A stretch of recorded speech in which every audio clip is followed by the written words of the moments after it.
Well, now at 6, less than 2 hours away from a possible government shutdown. Here's our clock at Alaska's news source as we count down to 8 p.m. our time. Now, that's after a Senate vote to keep the government open fails. Right now, the Trump administration is telling agencies to begin the shutdown. That as leaders on both sides blame each other. And far-left Democrat members wanted a showdown with the president. And so Senate Democrats have sacrificed the American people to Democrats' partisan interests. Republicans are plunging America into a shutdown, rejecting bipartisan talks, pushing a partisan bill, and risking America's health care. Now, that back and forth came moments after the failed vote. Senators adjourning until 6 a.m. Alaska time tomorrow. Now it's headed toward the first government shutdown since 2018. Let's bring in our political reporter, Will Courtney, to tell us what some of the major impacts that Alaskans can expect. Yeah, well, sure. Within the last half hour, Alaska Representative Nick Begich, like other Republicans, is blaming the shutdown on Democrats while saying he's willing to work to minimize the length of the shutdown. That comes as the president told reporters today he's now looking at, quote, cutting vast numbers of people and programs. State and federal numbers showing about 35,000 Alaskans are either civilian federal workers or military members. So there's a lot of concern about paychecks tonight. This after the 55-45 vote rejecting the Republican funding bill, which would have prevented it, came right before 3 this afternoon, Alaska time.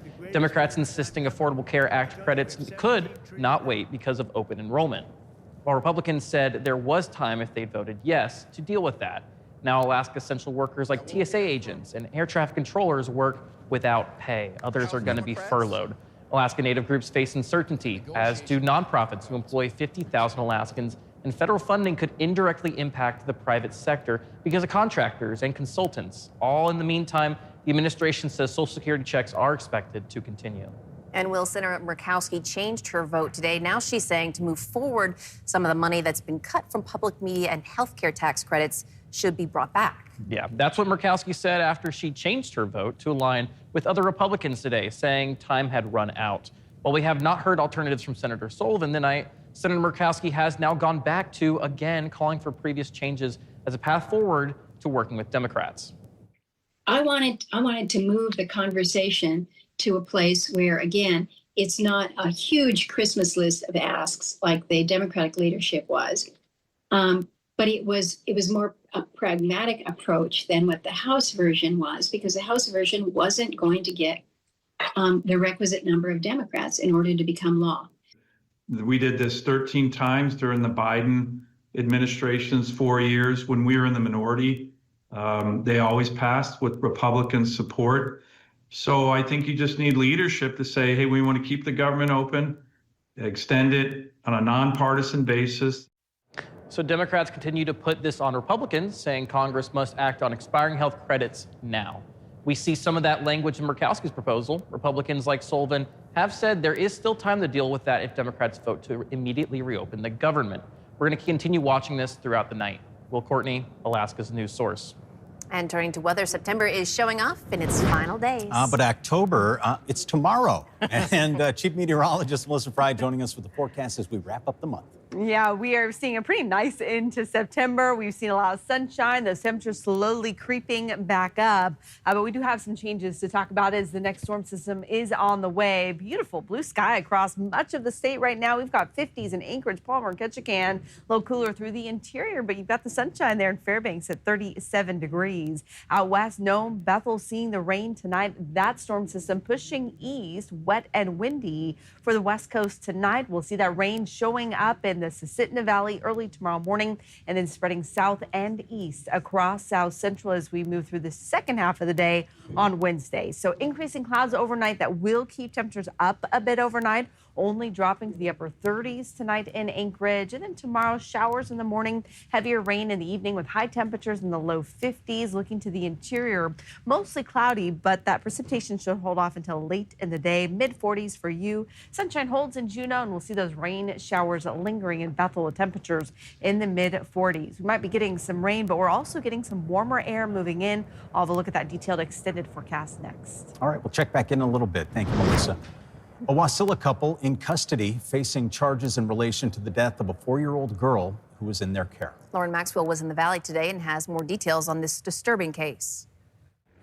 Jackie Caswell and her partner, Sergei Kukoff, live in this wooded Wasilla neighborhood where neighbors tell me they both grew up. The pair was arrested on Saturday. Caswell is charged with second-degree murder in the death of the girl for what charging documents describe as extreme indifference to the value of human life. Kukoff is charged with endangering the welfare of a minor. The state says the little girl was not directly related to the couple, but was in their care. Among other things, they're charged with withholding food from her. The Palmer District Attorney says Jackie Caswell is charged with murder for kicking the child and causing a traumatic brain injury in mid-August. She died later in the hospital, and the medical examiner ruled her death a homicide.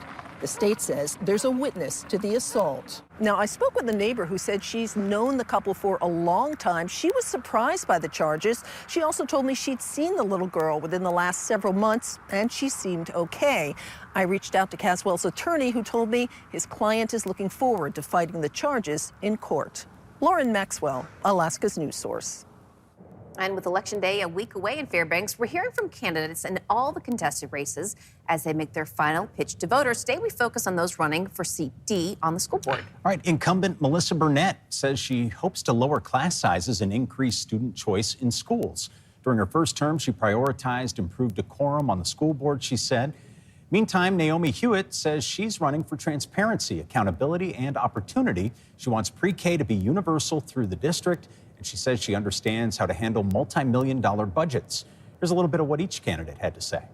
I have gone to Juneau twice to advocate for increased funding for our education and return to a defined benefit for our teachers. I think it's crucial that we increase our teacher retention. I hope that we are able to expand options in our schools, more programs, more CTE pathways, and things that will help our students in the future when they graduate from our district and go out into the workforce. Burnett and Hewitt will appear on the ballot for all Juneau residents on Fairbanks residents on Election Day, October 7th. Well, human trafficking is a serious crime that can happen anywhere, including here in Alaska. Now, throughout the years, there has been progress in recognizing the signs and raising awareness on what to do, of course. Well, of course, the problem does still exist. And we're very happy today to have us, to be joining us, Stacy Jewell. She's a survivor and now uses that voice and experience to help others. Stacy, we really appreciate you being here. I know you're going to be telling your story on Sunday in a very special event. Maybe you could tell us a little bit about that event and what you hope to accomplish. Yes, absolutely. So this Sunday, October 5th at 5 p.m., I'll be bringing my award-winning production, 7 Layers Captive, to the Alaska Center for the Performing Arts for absolutely free to the Anchorage community. And 7 Layers Captive is actually my story of my abduction into sex trafficking. I was abducted in Washington, D.C. as a teenager, and before this, I was a theater student, and I did not know that after my escape that I could actually bring theater, the arts, and my story together to help save children all around the country and the world. And what are some of the signs of sex trafficking and where it can happen? It can happen absolutely anywhere. I was a teenager who missed the bus at 9:30 in the evening, and walking down the street, I accidentally did exactly what our parents tell us not to do: talk to a stranger and take a ride from a stranger. I was in a pretty seedy area in Washington, D.C., and looking at the dangers around me, I took a ride from a 70-year-old gentleman, and that 70-year-old happened to be paid by traffickers to abduct young girls who feel safe getting into their car. So it can happen to anyone at any given time. So we want to teach you the signs, but creatively through entertainment and the stage. Thank you so much. Again, that is a free play, 7 Layers Captive, happening Sunday night at the Alaska Center for the Performing Arts at 5 o'clock. We will be right back. Thanks for listening. Click subscribe so you can get the latest podcast from Alaska's news source automatically. And stay up to date with breaking news and in-depth reporting available for free 24/7 with the Alaska's news source app.